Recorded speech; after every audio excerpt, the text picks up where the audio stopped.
الحمدللہ رب العالمین والصلاة والسلام علی سید المرسلین وعلی آلہ وصحبہ اجمعین، اما بعد۔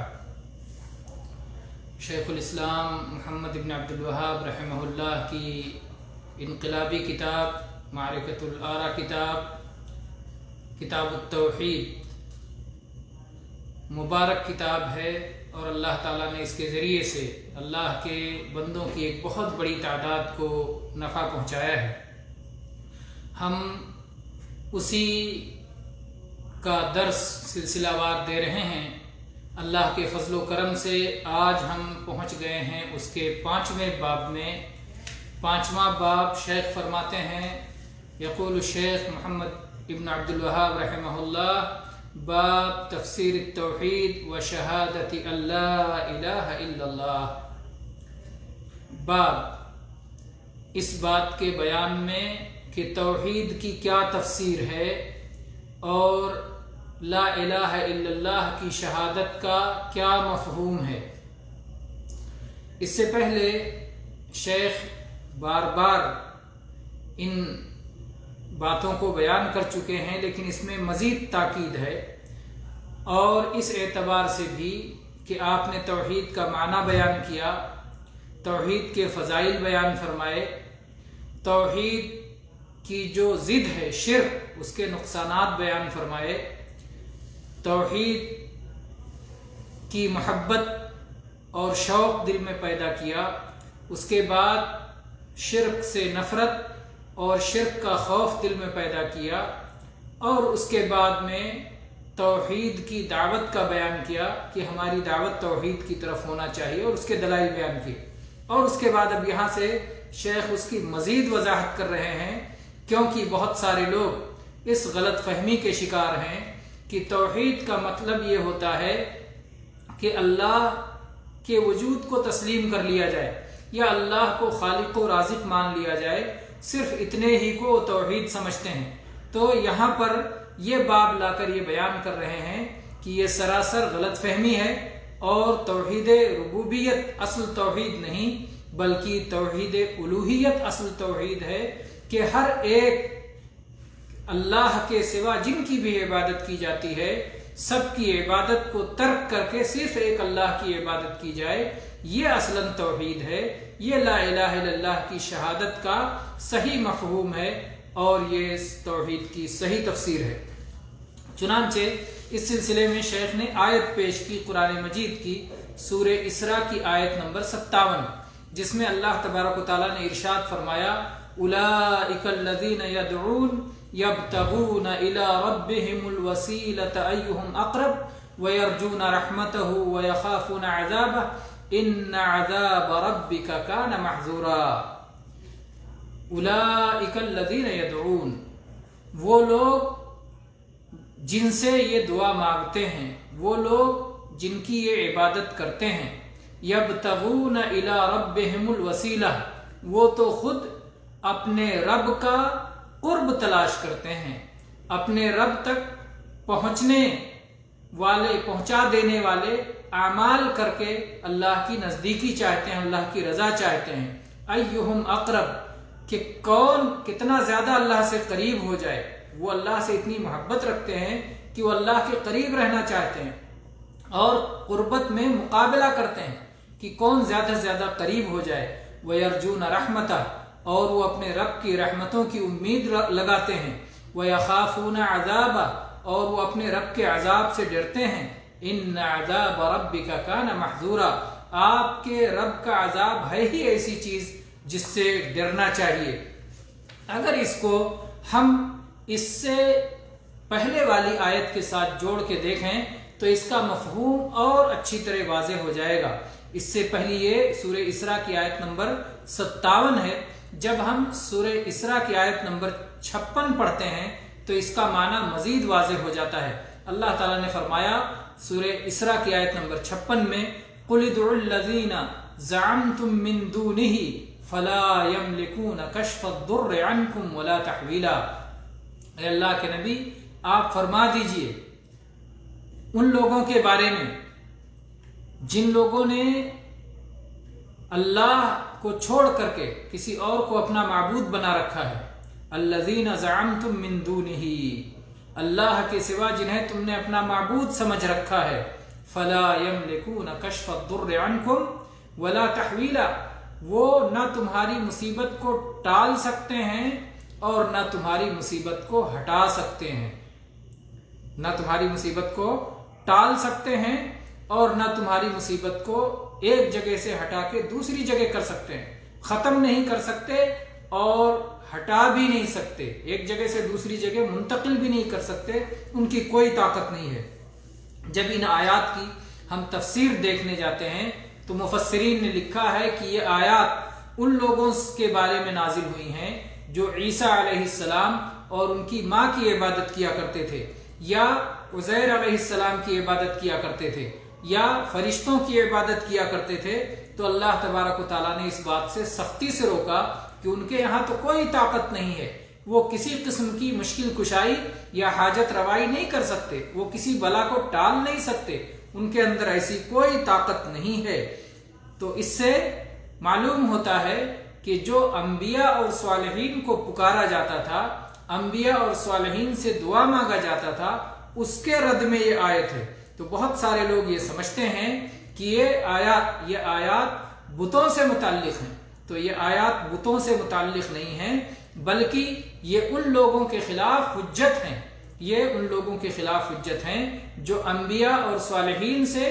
دعائیں مانگا کرتے ہیں، جو انبیاء اور صالحین کو پکارا کرتے ہیں، جو اپنی مصیبتوں میں انبیاء اور صالحین سے دست سوال دراز کرتے ہیں، بلائیں ٹالنے کے لیے انہیں پکارتے ہیں، ان کے خلاف یہ آیت ہے۔ جب ہم اس کو دیکھتے ہیں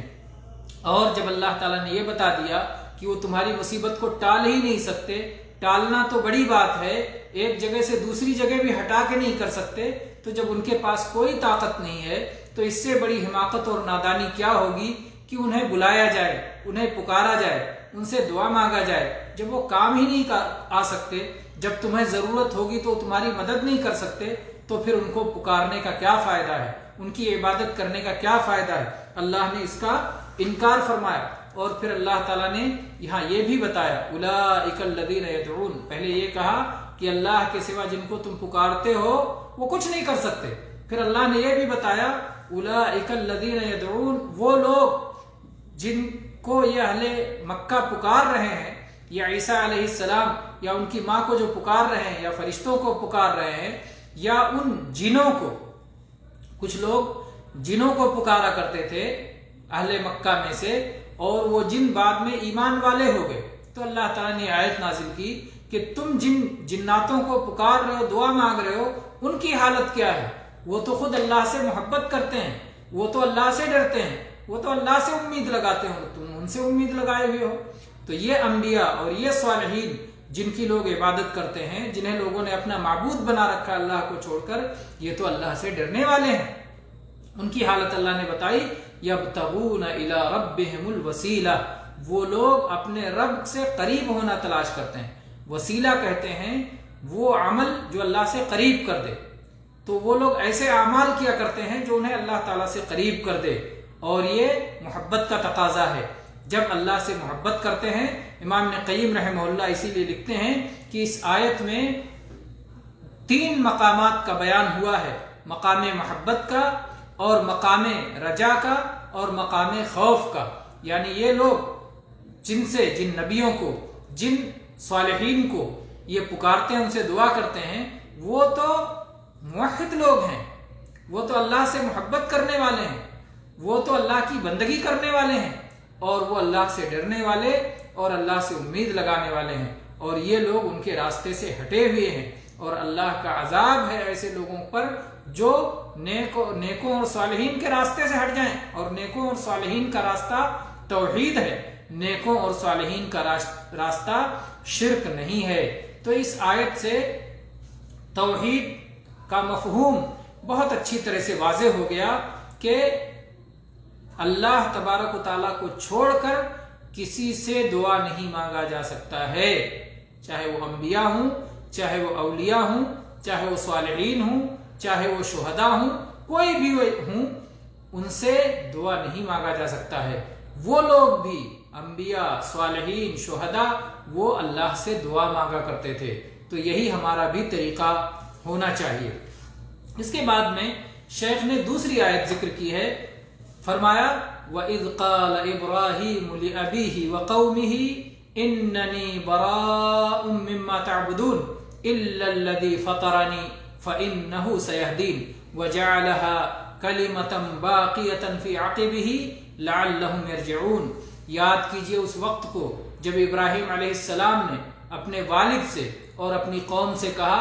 کہ میں بری ہوں، بیزار ہوں، لا تعلق ہوں ان سب سے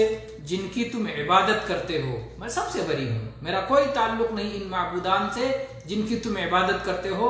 الا الذی فطرنی، سوائے اس ذات کے جس نے مجھے پیدا کیا ہے، وہ اللہ کی ذات ہے۔ اللہ سے میں اپنی برات کا اظہار نہیں کرتا، بلکہ اللہ کے معبود برحق ہونے کا اقرار کرتا ہوں، اور باقی سب سے برات کا اظہار کرتا ہوں کہ سب کے سب معبودان باطل ہیں۔ فَإِنَّهُ سَيَهْدِينِ، تو اللہ ہی مجھے راستہ دکھائے گا۔ آپ دیکھیں کہ اس آیت میں لا الہ الا اللہ کا معنی کیسے آ گیا۔ پہلے سب سے برات کا اظہار کیا جو لا الہ الا اللہ کا معنی، لا الہ کا معنی ہے، لا الہ